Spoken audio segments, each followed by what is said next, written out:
welcome, ladies and gentlemen, to a new episode of Africa Today, where we get you the latest news and events taking place on the African scene. And we will start off with our major top stories and reports. The Food and Agriculture Organization of the United Nations Regional Office for Africa has launched a new brief and advocates for seizing the opportunities of the African Continental Free Trade Area for the economic empowerment of women in agriculture. More details. The Food and Agriculture Organization of the United Nations, FAO, Regional Office for Africa, has launched a new brief that advocates for seizing the opportunities of the African Continental Free Trade Area for the economic empowerment of women in agriculture. The publication is launched to coincide with the International Day for Rural Women, which is celebrated every year on the 15th of October to honor women and girls living in rural areas. The trade agreement holds the potential to contribute significantly to eliminating poverty, creating jobs, and improving food security. However, the new publication seizing the opportunities of the African Continental Free Trade Area for the economic empowerment of women in agriculture warns that the agreement could exacerbate existing gender disparities and discrimination and worsen the condition of women engaged in trade and agriculture if women's inclusion is not prioritized in the agreement. The agreement will change existing trading practices and formalize markets which could preclude women's access and further relegate them to informal and less lucrative value chains. Around 85% of economic activity in Africa is conducted in the informal sector, where women account for nearly 90% of the informal labor force. Many rural women also sell goods and agriculture produce through informal trade channels and cross-border trade. The African Continental Free Trade Area Agreement establishes the largest free trade area in the world. The single market aims to enhance intra-African trade, facilitate investment, improve continental economic integration, and boost African countries' competitiveness in the global market. Welcome back, and still with our special reports. Central African Republic's President Faustin Tudera has declared a unilateral ceasefire in the country's conflict with rebel groups. Tudera said the ceasefire was a means of tamping down unrest to lay the groundwork for a Republican dialogue. More details. The Central African Republic's President Touadera declared a unilateral ceasefire in the country's conflict with rebels group. The United Nations ranks the CAR as the world's second least developed state, and its cause was only hindered by the 2013 outbreak of civil war. The past 3 years has seen the intensity of the conflict drop off, but terror groups continue to dominate swaths of the country and elude the authorities' grasp. Last December saw the Coalition of Patriots for Change, an alliance of armed groups which together occupied some 2/3 of the nation, launch a major offensive. The attack was designed to unseat Tudor to prevent his re-election that month. After his re-election, he promised to seek national reconciliation while also solidity support for his flagging army from Russian and Rwandan paramilitaries. The foreign assistance has enabled the army forces to wrest back control of a number of previously rebel-held towns and pushed the fighters back into the forest and the bush. Rebels have nonetheless in recent weeks carried out several attacks, albeit well outside the capital Bangui. In August, the United Nations accused some paramilitaries as well as Central African soldiers of carrying out potential war crimes.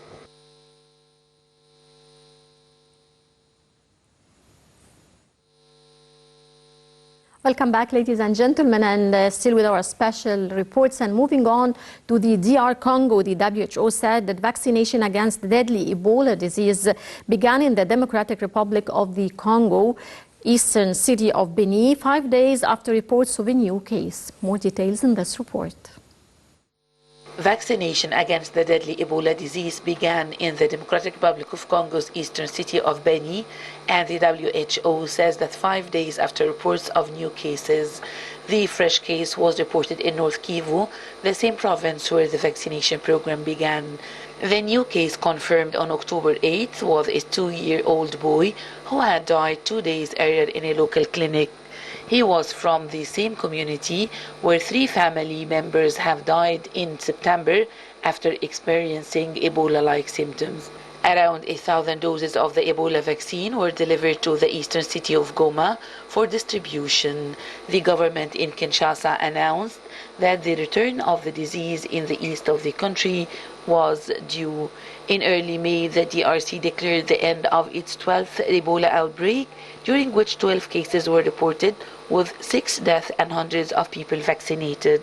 The disease has reappeared in February in an area of North Kivu that between August 2018 and June 2020 experienced the largest outbreak of Ebola in the history of the DRC, with 3,470 infections and 2,287 deaths.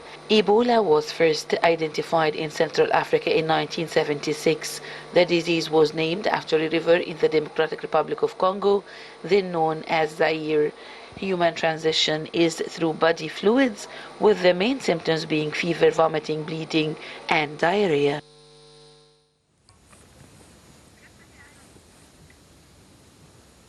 Welcome back, ladies and gentlemen, and we're joined over the phone by Dr. Raouf Ghaffar, political analyst. Good afternoon, sir. Good afternoon to you, my dear.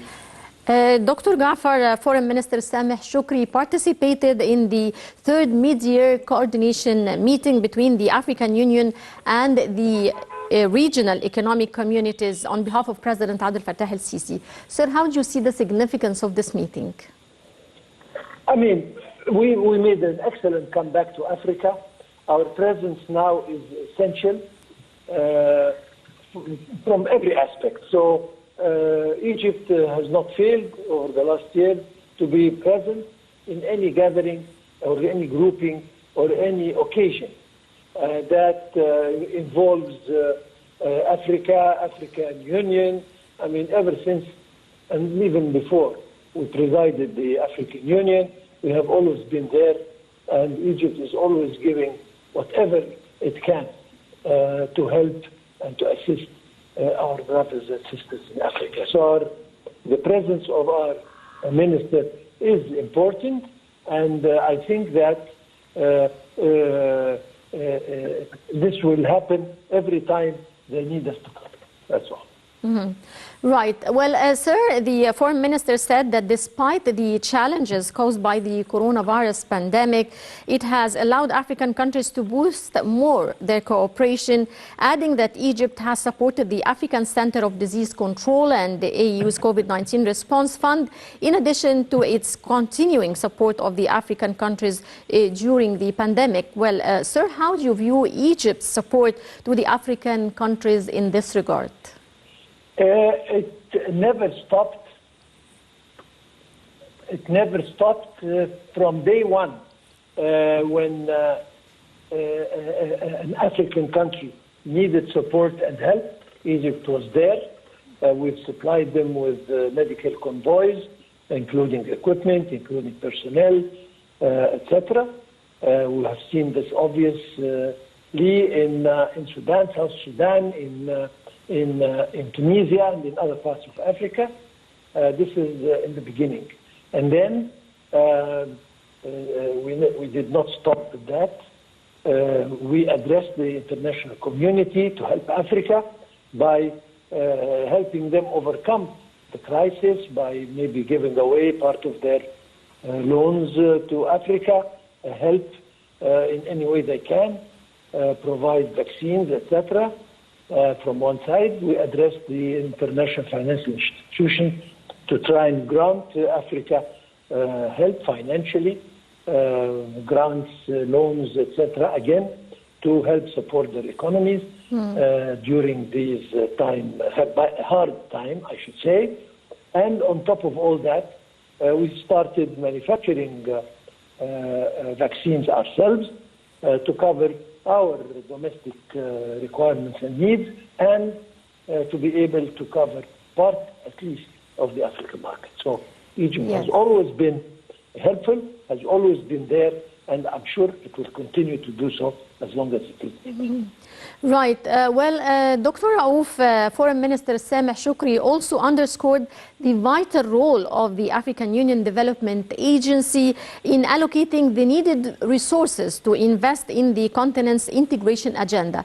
How do you see the significance, sir, of the vital role of the African Union Development Agency?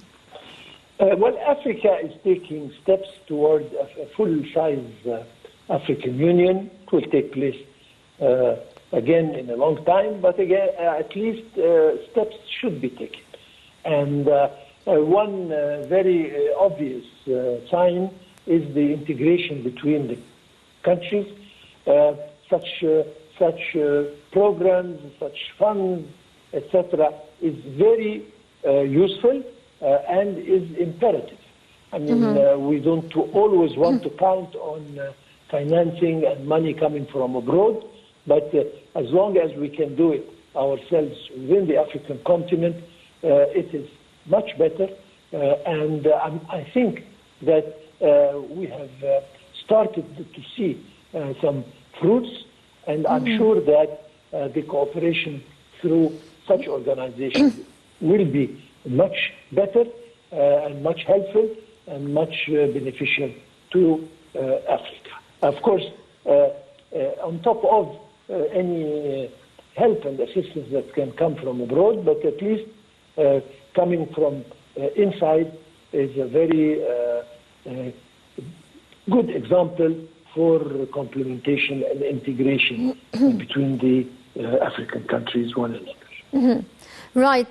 Sir, what are the latest developments regarding the spread of the coronavirus pandemic and the vaccination process in the African continent? It is improving. I mean, this malicious,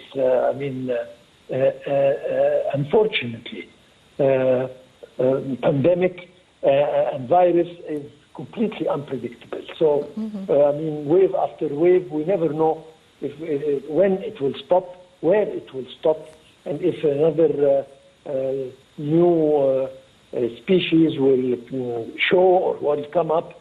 I mean, this is becoming something really sad. So we cannot predict. But I think that things are slightly improving within Africa. Production of vaccines is going to the better. Slowly, we are covering some of their needs. And the international community started now hesitantly to look at Africa and started to supply them with their needs of vaccines. But once again, I repeat, it's better to depend on ourselves, and I'm sure the efforts that Egypt is exerting in the direction of producing the vaccines locally, etc., will help. So I hope that the incoming months will see an improvement, an overall improvement of the situation. Right. Well, I would like to thank you very much, Dr. Raouf Ghaffar, political analyst. Many thanks for your insights and your viewers. That brings us to the end of this edition of Africa Today. Many thanks for watching, and stay tuned for more coming up here on Nile TV International.